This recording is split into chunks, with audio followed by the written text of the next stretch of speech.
Our next session is created versus curated content. There are strong advocates of both approaches to content. So why does curation work, and when is creation of original content the right option? For which I would like to invite on stage Mr. Ajay Nair, COO OML, Mr. Gurpreet Singh, co-founder and COO One Digital Entertainment, Mr. Virendra Shahani, Chairman and MD Web Talkies, Mr. Uday Sodhi, EVP and Head Digital Business Sony Pictures, and Ms. Janine Stein, Editorial Director, Content Asia, would be moderating this session.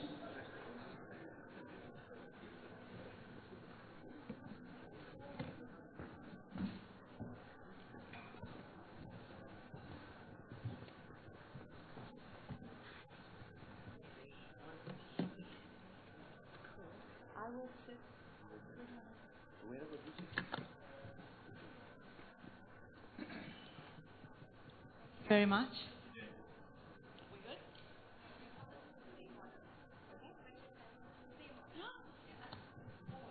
My God, I broke the rule. You good? Virendra, got it. Thank you. Sorry about that. I didn't recognize myself in the picture. Very easy to get confused. Okay, so we're doing the red and green again. It's a yes/no question. Get your red and greens ready, please. Do you think curation in India sucks? Yes or no? Oops. Oh my God. So there's 5 people who think it's okay and majority think it's terrible. The other way. Yes. Sorry, yes, you're right. You think it's okay? Everyone thinks it's okay? Sorry, I thought red was like the danger. You're right, I got it mixed up. So everyone thinks curation is fine. I think there are lots of different views from our panel, so we'll get right into it. Where do you think curation is today compared to where you think it should be? So I think curation is still miles to go. Primarily because of multiple reasons. Two things get impacted with curation. One is the depth of the content out there, and the second is the amount of data that you have to be able to curate it well. The industry, the digital video industry in India is probably 2.5 years old. We don't have enough data and we don't have enough depth of content as yet. So therefore, curation is limited, and we tend to see a lot of challenges that you will find in an early stage development of an industry, where a lot of so malpractices it's not terrible, come. but it so it's doesn't not suck. terrible. It's an evolution. Okay. I think we're at the first phase of putting curation and personalization out there. This is going to grow. This is going to get better as it goes forward. Virendra, what do you think? Here we go. I think curation is confused in India right now. Means we are confusing curation and aggregation totally. Means in fact we are gathering stuff. Means whatever content is available out there, we are just taking it up and putting it up on our platforms. While curation will need to be specific to the taste, interest base. So these specifications, somebody will have to sit down in a platform and do, okay, this is the kind of content I accept, this is the content I reject. Right now we have got mostly the categories which are Bollywood, music. So this is broad kind of aggregation happening. But taste-wise, so it's you're not also happening saying right very early days, and actually Very it's not early very days. good. So we've Right. got not very good, but it's an evolution. Yeah, I think likewise it's an evolving market. The editorials for the curation probably with time will improve. People will not emphasize more on clickbaits and probably just tempting headlines and just misleading thumbnails. And right now that's what probably the entire, not everyone, but most of the people, that's what they are doing. But hopefully, like Uday said, it's an evolving market. with time these things will improve, the content will improve, and there will be a lot more content to curate rather than fighting over same 5 pieces of content over exclusivity with different platforms. So again, not very good, very early days, but you see bright future. Yeah. I think it sucks.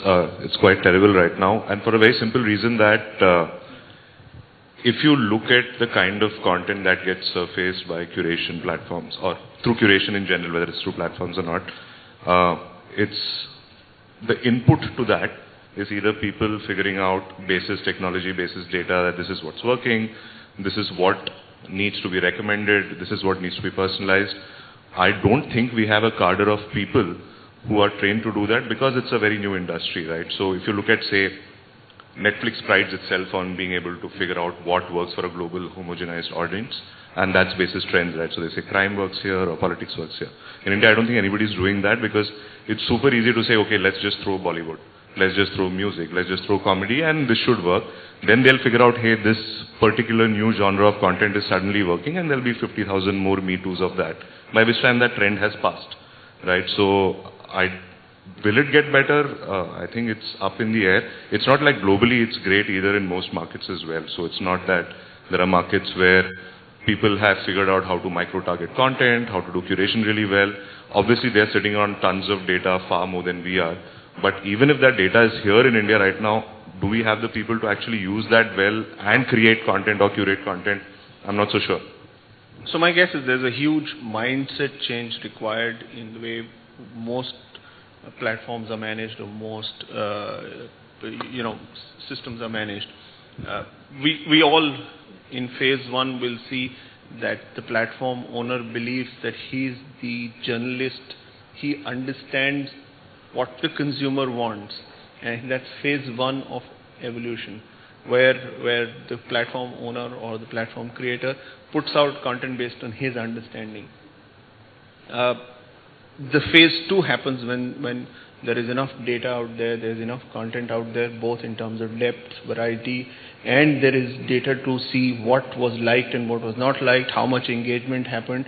And that depth of data, like he's saying, then allows the platform owners to say, this is valuable for this consumer and this is valuable for that consumer. That's the basic input for personalization. And engagement over a period of time, which improves curation, helps better aggregation, helps better content creation, and improves the overall quality of what you're doing. So, just to add to this point, so much data out there, and we are not being able to, since we are not being able to use it, and we don't know how to use it well.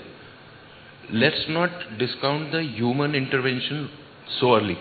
Let's not depend totally on the data, because in content, human intervention will always remain important. And it's too early to just discount that part of the content curation. And I think what like Ajay said about Netflix taking pride in their recommendation engine, in their curation mechanism.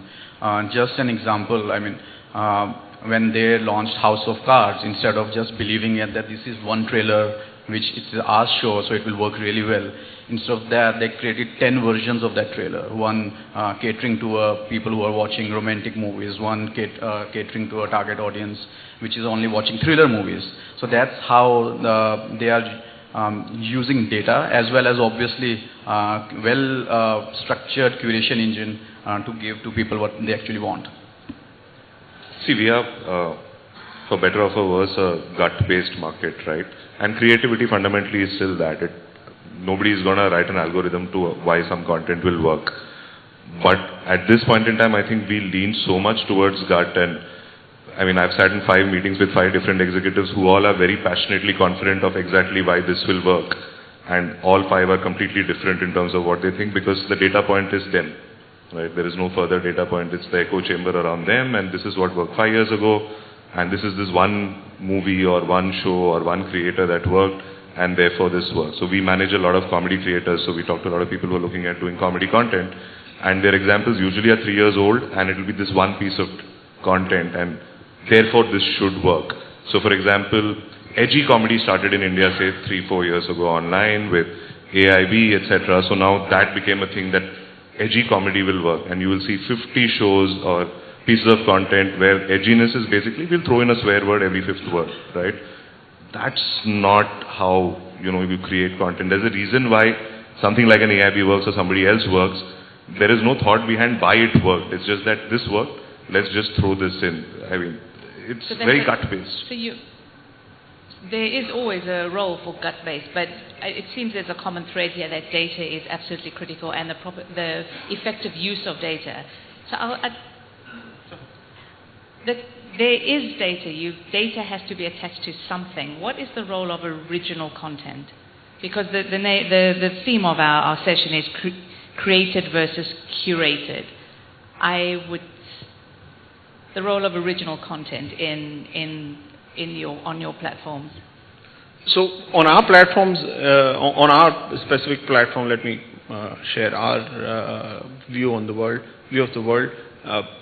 On Sony Live, we come with a lot of content from the Sony network. So our television channels, one of our key use case for our consumers to consume our content or come to our platform is catch-up TV.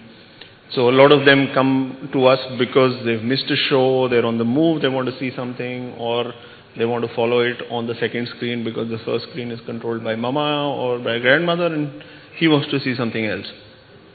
So I think that's the key use case where people come to us. It gives us a certain type of audience. When we want to expand the audience and develop a different type of audience or build more engagement with the same audience, there we bring in original content. We say, this is a new audience, this is a different audience.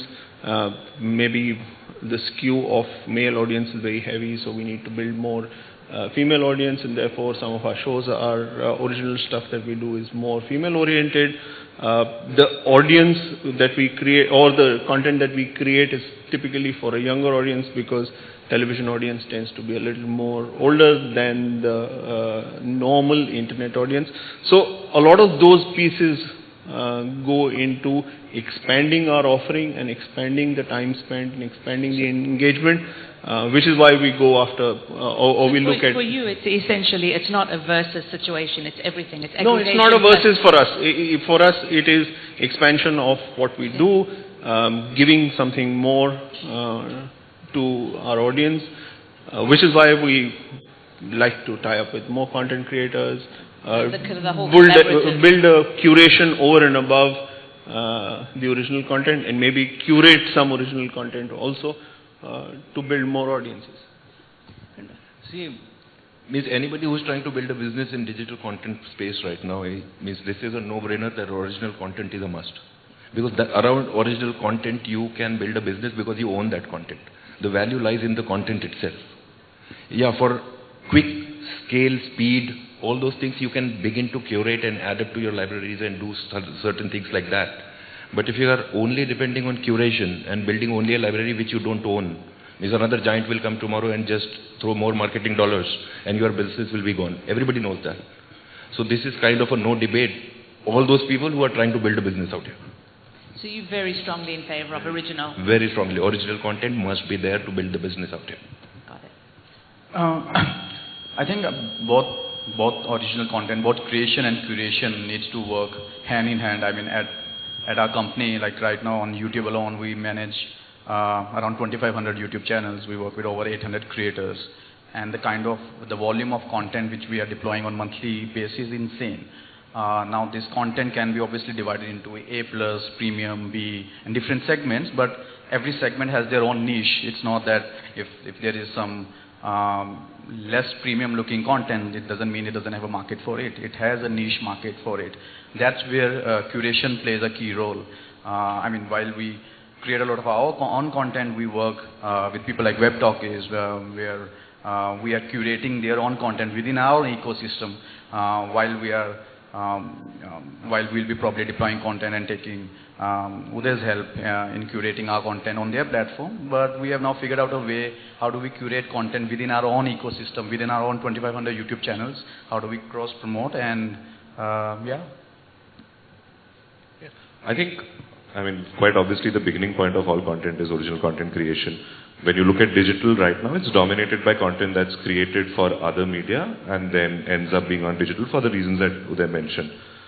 The amount of pure quality original content that's created for digital first is tiny. It's negligible right now. So obviously there's a massive space for that. We're a nation of storytellers, etc., etc. And even now, because we are operating in such niche such broad spaces that nobody is really, not many people are making the effort to say that, hey, if there are X 100 million people who are watching content online, there are probably about 30 niches you can identify, which purely because the size of the country is going to be large enough, right? So I think creating original content across genres, across niches, across spaces in India is the beginning point, and we're just scratching the surface of that. Once that starts to happen is when curation will really kick in, because then discovery becomes pretty much the most important thing, right? How do you get reach? How do you access the niches for whom you've created content? But the beginning point is creating that volume of original content which is digital first. For example, I generally don't believe that a lot of the content that works on television right now in India will work online. It will work as a catch-up medium because those people are not able to watch it on TV, but your big shows are things what a TVF creates or somebody like that is what will really drive original content online. So once we get past that, which is maybe the next 3 or 4 years, is when we'll really realize whether curation works. Because the other worry that at least I have is very quickly we can go to lowest common denominator content online as well, and that's beginning to happen. And it's easy to say that's what the audience wants, but that's because you're not giving them something else which is smarter, better, higher quality. What would the tipping point be to drive a wedge in that, give them anything they want, that premium content creation for digital first tipping point? Monetization. I think you want to create good content, you need money. And whether it's through advertising, whether it's through platform, subscription, that model, the more it gets established, automatically will fuel a lot of original content creation. So monetization is a challenge across digital. It's not only on original content. I think we're all going the path of monetization. A lot of monetization is not dependent on our ecosystem. A lot of monetization depends on the penetration of smartphones, the cost of smartphones, the cost of bandwidth, the reach in the market that an advertiser gets. For them, reach and engagement are key metrics. They want to see that to be able to put more money. So what we are seeing, or what we've seen over the last 2 years, more and more brands are open to the idea. They're experimenting. They're finding their space. They're getting their feet dirty, getting their feet wet, figuring out what's the right way of approaching this unknown creature out there.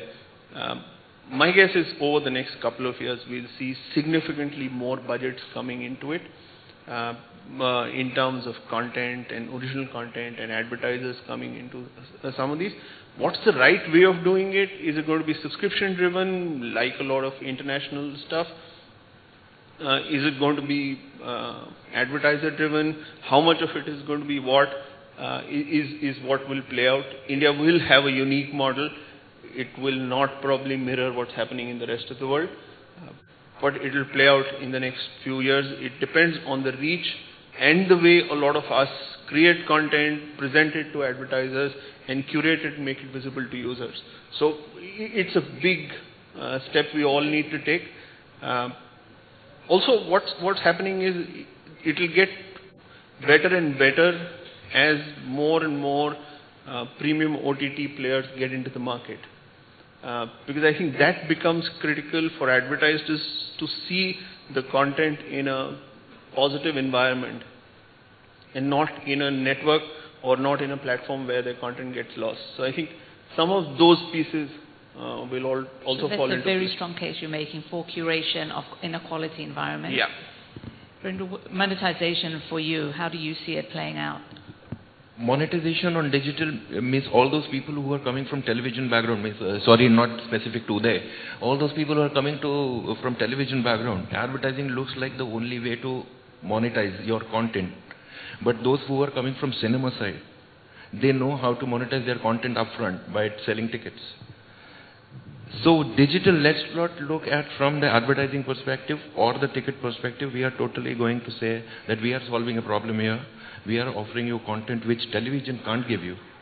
We are giving you cheaper content which a theater experience can't give you. So this is where we lie. We are solving your problem, and this is money we want. This is how we are approaching the whole market. So we are tailoring the content which is not available on TV and which is cheaper than cinema, and we are taking it straight to the market and asking for money for it. So this is what our approach is. So it's a subscription model that you... I can't go to the... It's not subscription, it's not pay-per-view. We are doing something else, and I can't talk about it right now. Okay. I tried. What do you think about monetization? No, I think monetization is a universal issue which everyone is facing.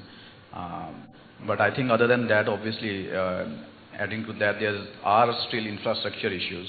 While we can keep on talking about that it has gone much better, but like yesterday we were doing a live stream of Vin Diesel and Deepika Red Carpet at the XXX premiere, and we had everything set, everything brilliantly planned. A great host, one of our YouTubers, probably around 3,000, 4,000 fans cheering for her there. And as soon as Vin Diesel entered, the Wi-Fi dropped.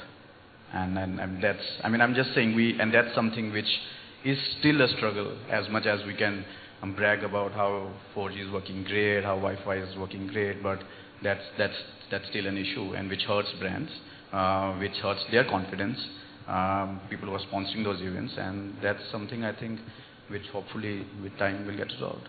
It's, again, out of your control. It's infrastructure, it's technology. I mean, this happened in Bombay, right? This is the one place where it shouldn't happen, in South Bombay, in Phoenix, where you would imagine that you can pull off a live stream, right? It's almost basic right now. There's nothing any of us can do about it. So you deal with what's available. It's getting better. It's not getting better at the speed that people thought maybe a year ago, because obviously Jio has been launching for about 2 years, and that's going to happen and change everything. The point is, it's inevitable. It's a question of just time, right? It could be 2 years, 4 years, 5 years. Are we going to be prepared when that happens to then potentially feed X amount of content to fill that pipeline, right?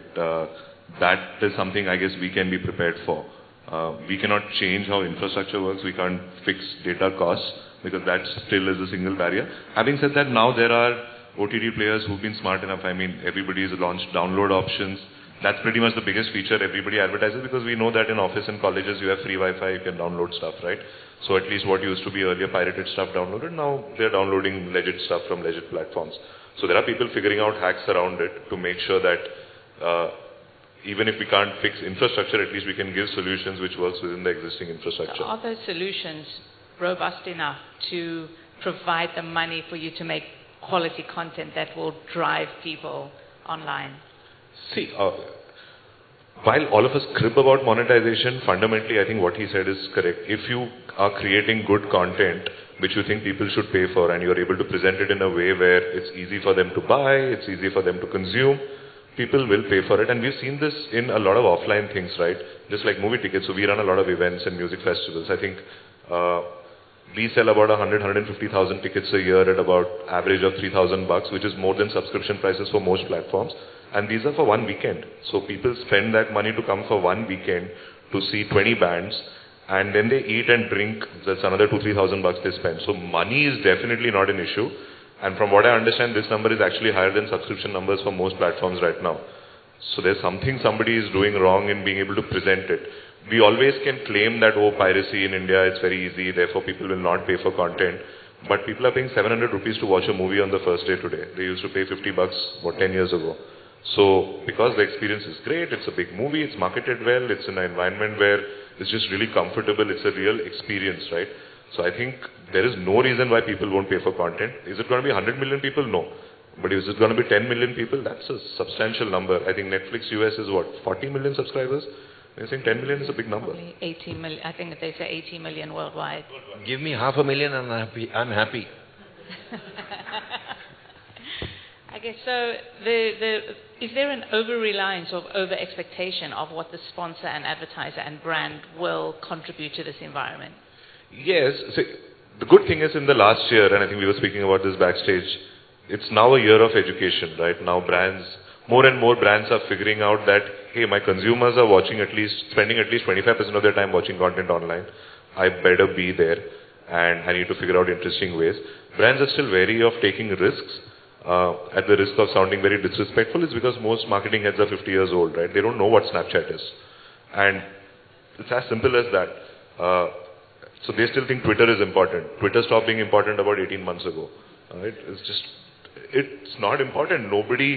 If somebody has bought something because they saw a hashtag on Twitter, I really want to meet that person. It doesn't happen. It's 7 rupees a tweet bought, right? So I think that's one of the reasons. But now, because there are a lot of 30-year-old assistant brand managers who are watching content online, and therefore the same echo chamber, they realize this is important.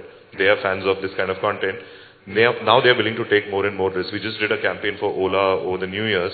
It took 15 days from the brief to the end delivery. It did, I think, 6.5 million views in 1 week between YouTube, Facebook and other platforms. Generated a ton of PR. Another brand did a very similar campaign about drinking responsibly during New Year's. It was on NDTV and I think 8,000 people would have seen the tab.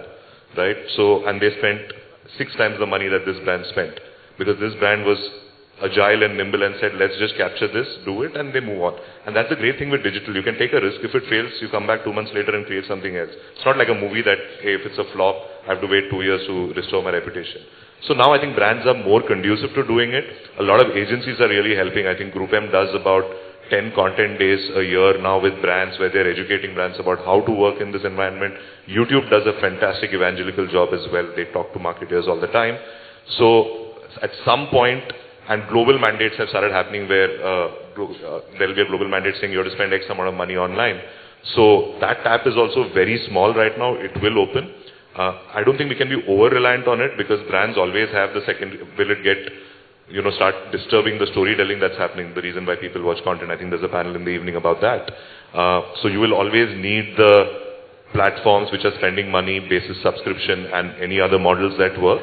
But brands will be 30-40% of funding of original content in India, according to me. So my guess is this is all falling into place. It's all falling into place. It's a matter of time. Will it happen?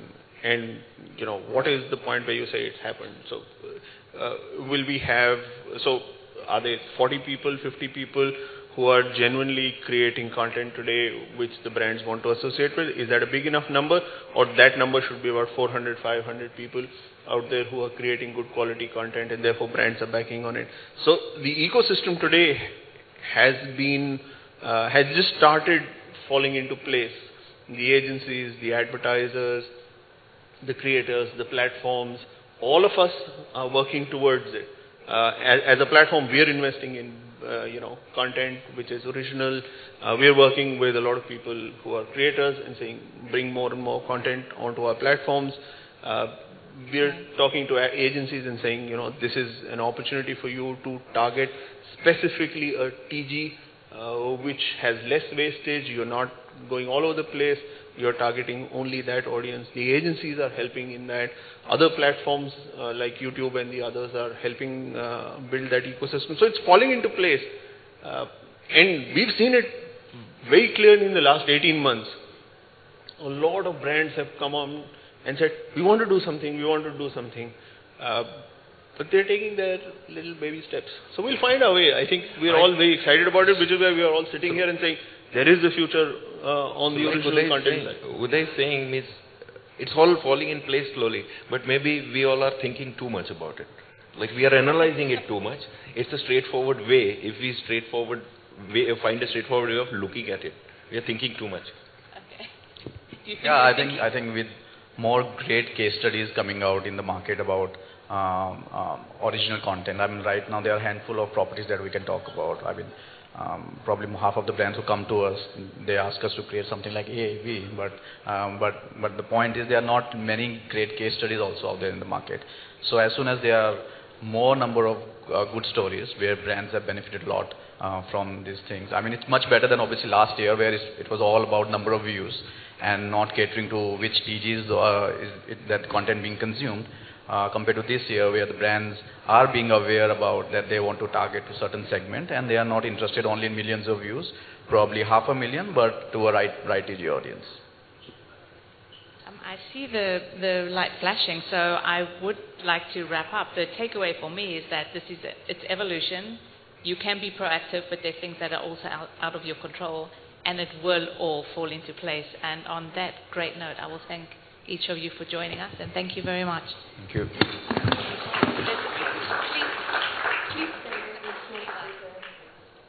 A small gift. As a token of our appreciation, we would like to present you with a small memento. Thank you so much once again, panelists, for joining us out here. Thank you, Ms. Janine, for moderating the session for us.